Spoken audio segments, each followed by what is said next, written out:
Hello, and welcome to the Campus Technology Insider Podcast. I'm Rhea Kelly, Executive Editor for Campus Technology and your host. Over the past few years, online learning in higher education has gone through a period of disruptive change. Not only did the pandemic trigger a massive shift from in-person classes to online, but it also brought new models of hybrid learning to the forefront. And MicroCredentials, programs certifying specific competencies that can stand alone or be applied toward a larger degree, have gained momentum as learners have needed to reskill and compete in an evolving workforce. For this episode of the podcast, I talked with Dr. Betty Vandenbosch, Chief Content Officer at Coursera, about the state of online education, the future of the traditional four-year degree, and what universities should be doing to keep up with alternative credential pathways. Here's our chat.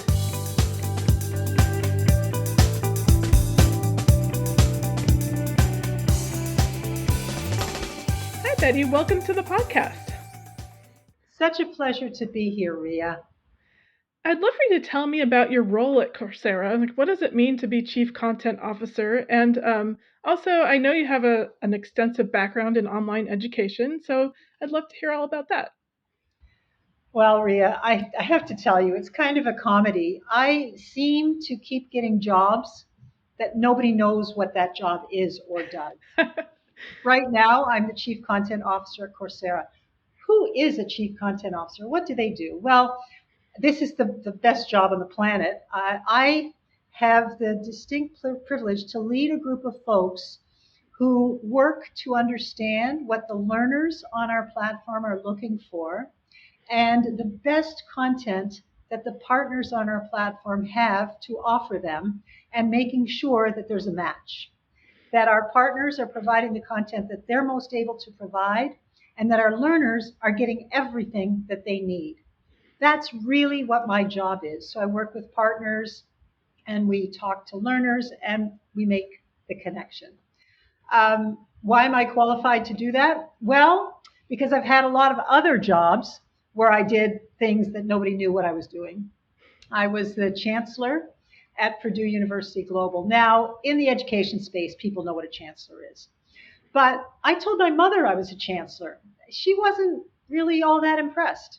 So as the chancellor, of course, at Purdue University Global, I oversaw the learning of 32,000 students who learned predominantly online.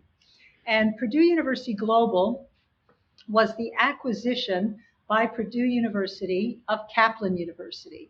So we took Kaplan University over to Purdue Global because Purdue University recognized that they needed to have more online education. So that's the transition there. But before that, I was a provost, another job that my mother doesn't understand. And of course, I've been a dean and so on and so forth. So yes, I have a long academic background. And certainly for easily the last 15 years, it's all been pretty much online. I think higher education has a lot of titles that people outside of higher ed maybe don't know what that means. So I want to talk about current events. Lately I've been seeing new announcements from like UT Austin and others that are announcing they're going remote for the first few weeks of the semester, despite, all intentions to be in person. And so I'm kind of feeling like it's an echo of this time last year where we saw a massive pivot to online learning out of necessity. So I'm just wondering what your take is. Do you think we'll be seeing a lot of that kind of pivoting just across all kinds of institutions? And do you think institutions are more prepared for these sudden transitions than they were last year? Well, I can't say whether or not we're going to see more pivots because, of course, that has much more to do with COVID and Delta than it does with institutions. Are they prepared? That's really tough because in April of 2020, nobody was prepared. And that forced adoption of emergency remote teaching really got people thinking. And the consequence of that is that many, many people are going to continue to want to learn online. But whether or not universities are going to want to continue to have everything online, again, Ria, that depends a lot on what governments say and what university presidents say about the safety of students on campuses. Yeah, but I just wonder, there are some aspects of this pivot online that seem like they could be a permanent change. Like, for example, is there really a reason to have a 700 person lecture class in person when you could just as easily deliver that content online? I don't know. Do you think that there's going to be kind of a shift in the way institutions are approaching online learning for certain courses? I think there absolutely is. The pandemic has fundamentally changed how universities are thinking about online. And, many universities, many more than half, are now reevaluating their online priorities. At the beginning of the pandemic, at Coursera, we had 4,200 courses online. We had 19 degrees, 30 certificates. Just this past June, we had 5,500 courses, 31 degrees, 60 certificates. And we moved from 56 million learners to 87 million learners.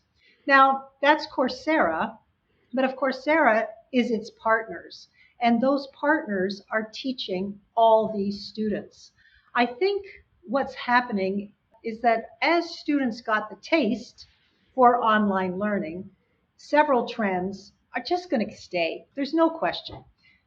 People want convenience, and students for sure want a mix. If you're sitting in a classroom with 700 people, you're just as well off, in fact, probably better off if you're sitting on your bed in your dorm. So blended learning is going to happen. The other thing that I think the pandemic has raised is that people need to work. And hiring is really, really important. And students are focused on getting jobs as much as they are on finishing their education. Now, that might not be the pandemic itself, but the pandemic made that even more important. Also, the pandemic showed people that they could learn for less. So, affordability is getting increasingly important. And then, of course, there's faculty. More and more faculty are expecting to know what it takes to learn online, and they're learning. They're studying to become better online teachers because there's a big difference, of course, between emergency remote teaching, where you turn on a camera, and real online instruction, where there is design in the process and in the relationship between students and faculty. Yeah, I really am seeing a change in what students' expectations are for their education. I mean, flexibility certainly is a big one. Can you think of any other ways that maybe students are expecting to be able to engage differently online? So, we live with a generation of students who've grown up online. And this is not the first generation, but every generation has more and more access to online resources. And, the sage on the stage just doesn't cut it anymore. Students want simulations, they want projects, they want labs, they want to do things where they can experience. And they need to do those things online because they're not going to be able to go to a wet lab necessarily or a computer lab. We've got to help them. And certainly technology is moving forward to enable that. And we're really focusing on that at Coursera to make sure that the online experience is one where students engage rather than just sit back and watch TV, because that's kind of what emergency teaching is, right? Sitting back and watching TV. Now you can engage with your faculty member, but when you're in a Zoom or any kind of web environment where there are more than a dozen or 15 people, it's really hard to engage. So yeah, they want different ways of engaging with their material. Do you think the pandemic has changed the way students are engaging with Coursera courses in particular? Absolutely. First of all, we have many, many more learners. As I said, we went from 56 to 87 million learners in just over a year. The other thing that I think is really interesting is that the pandemic pointed to different ways and different needs for learning. Our number one course during the pandemic was the Science of Well-Being from Yale. And of course, when you think of how we all felt, last year, getting a little more well-being was really, really important. So that's something that's personal development. Our second most important, not most important, but our second most popular course was contact tracing. So that's also very understandable. And our third was Python for everyone. So people are looking to Coursera, to online learning, to augment different parts of their lives. And I think that providing a platform that gives people those options is really, really important. The other thing that we saw is that more and more folks are thinking about careers, and they're taking a course on Coursera or a program on Coursera, like the Google IT certificate, which is an introductory course that you learn how to become a help desk support person. Fully a third of the people who are doing our degree in computer science at the University of London started with that. So what Coursera is seeing is that our learners are stacking what they learn into the next level, the next level, the next level, into degrees and into much better jobs. So the concept is somebody comes to Coursera and says, I've worked in retail. Retail is terrible right now. I need something where I can get work very quickly. They go, they do the work, they get the certificate, they get a job, and then they realize, now I have the resources and I have the interest, I can move on to a degree. So that's a new way of interacting with the Coursera platform that has happened much more in the last year than ever before. Yeah, that contract tracing course example, I think it really highlights how it's kind of a way to really rapidly respond to current events, Yeah. with your education. It's interesting. Yeah, you mentioned stackable credentials, and I've been really seeing with companies like Coursera and edX, with now at 2U, you rarely hear these companies talk about MOOCs anymore. It's all about micro degrees, professional certificate programs. Can you talk a little bit about that shift, and are MOOCs still a thing, or is this sector of online education going elsewhere? Well, MOOCs are still a thing. We at Coursera have more than 1,700 courses that are free, completely free. And we're very proud of that because our mission is to provide high quality education to everyone. And certainly, most of our courses are also auditable. So anybody can take our courses and not have to pay. The paying happens if you want a credential, a certificate of completion. But you can still do lots for free on Coursera. I think that that's really, really important because the decision to embrace education, to learn something new, to head for a new position is a tough one. And how do you know that it's what you want until you try it? I hearken back to my own background. I went to university right out of high school, and I took a computer science course because I didn't know what else to take. And I thought, oh my gosh, this is so great. This is so fun. And then I went through 3 years of computer science education, came out the other side, and realized it wasn't that much fun at all. But there I was with a degree.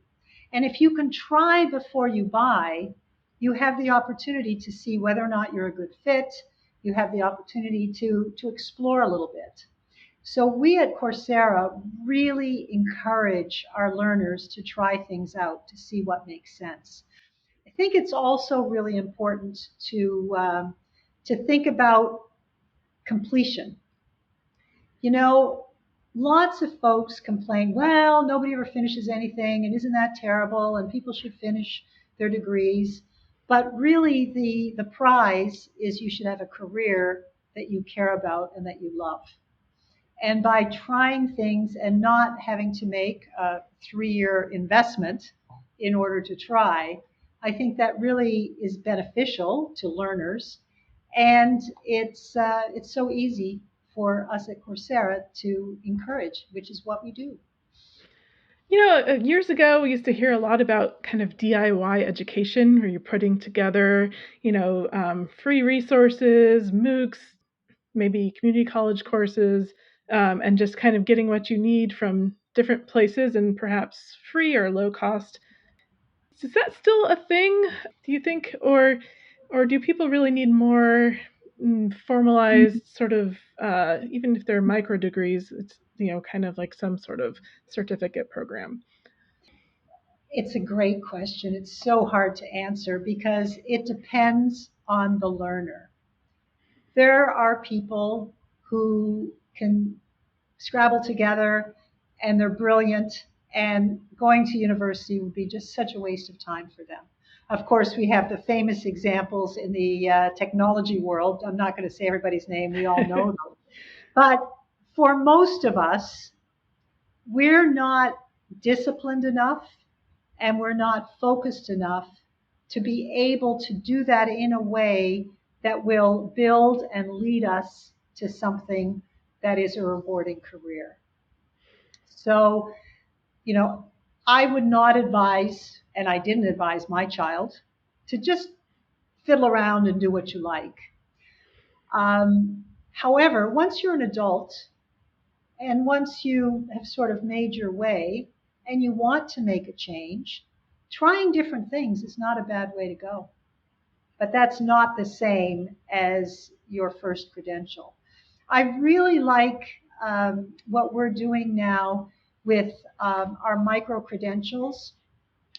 We have MicroCredentials in introductory certificates. These introductory certificates help students get jobs and then they stack into degrees. And that's the way to go for folks who can't take 4 years out of their lives because they can't afford to. You learn something, you are gainfully employed, you learn more, and you keep growing. Your learning and your education are growing side by side. To me, that's the way that things are moving forward. And certainly our learners are showing us that that's what they like as well.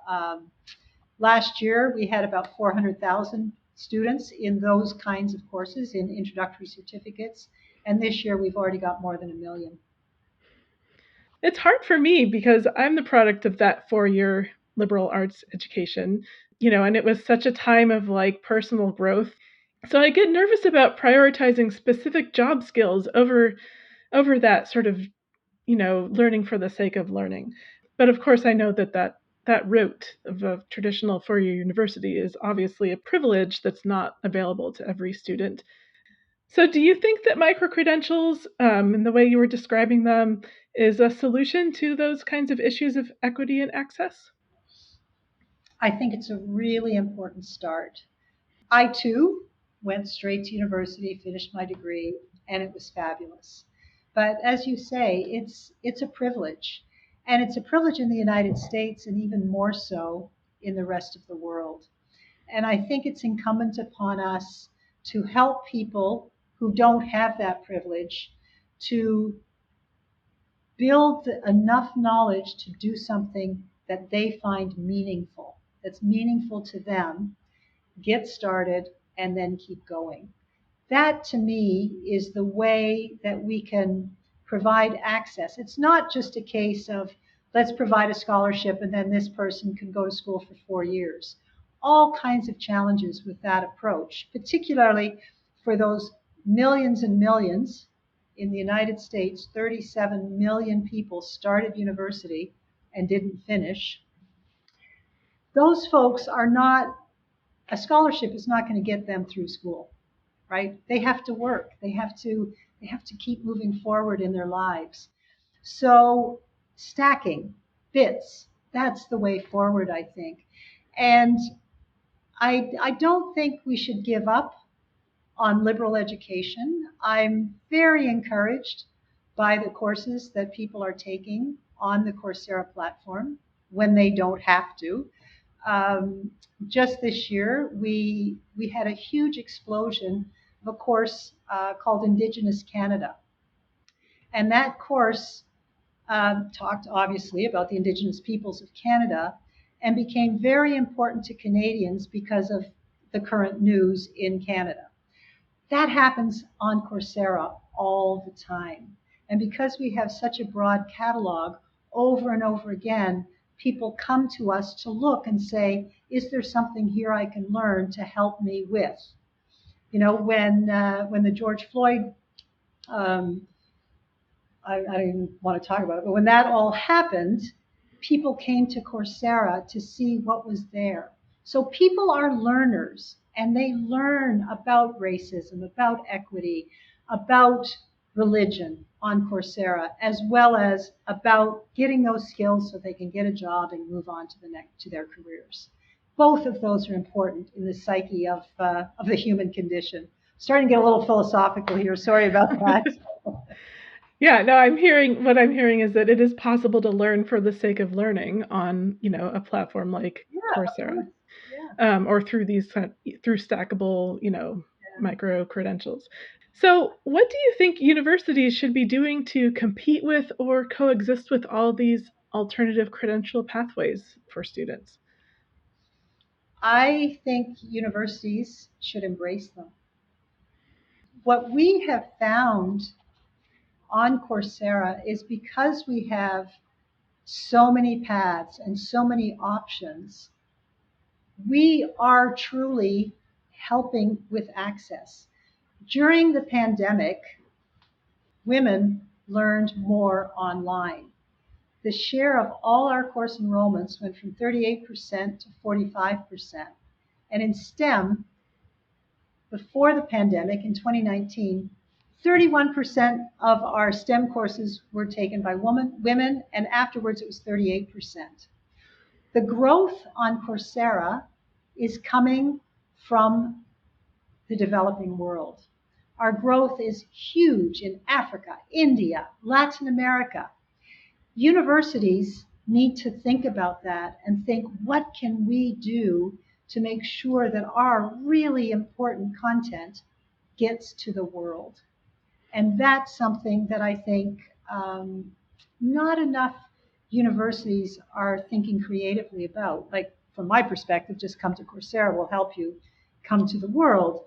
But I think what's really important is to think about what is it that enables people to learn enough to move forward and then learn some more and so on and so forth.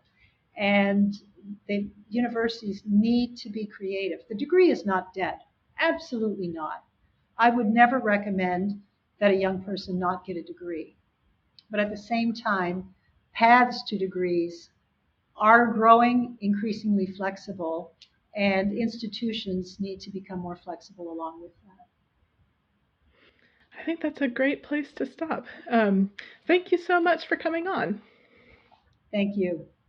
It's been such a pleasure, Ria. I've really enjoyed your questions, and it's made me think all over again how happy I am to be doing what I'm doing.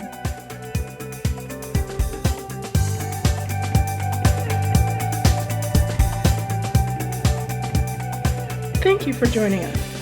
I'm Ria Kelly, and this was the Campus Technology Insider Podcast. You can find us on Apple Podcasts, Google Podcasts, Amazon Music, Spotify, and Stitcher, or visit us online at campustechnology.com/podcast. Let us know what you think of this episode and what you'd like to hear in the future. Until next time.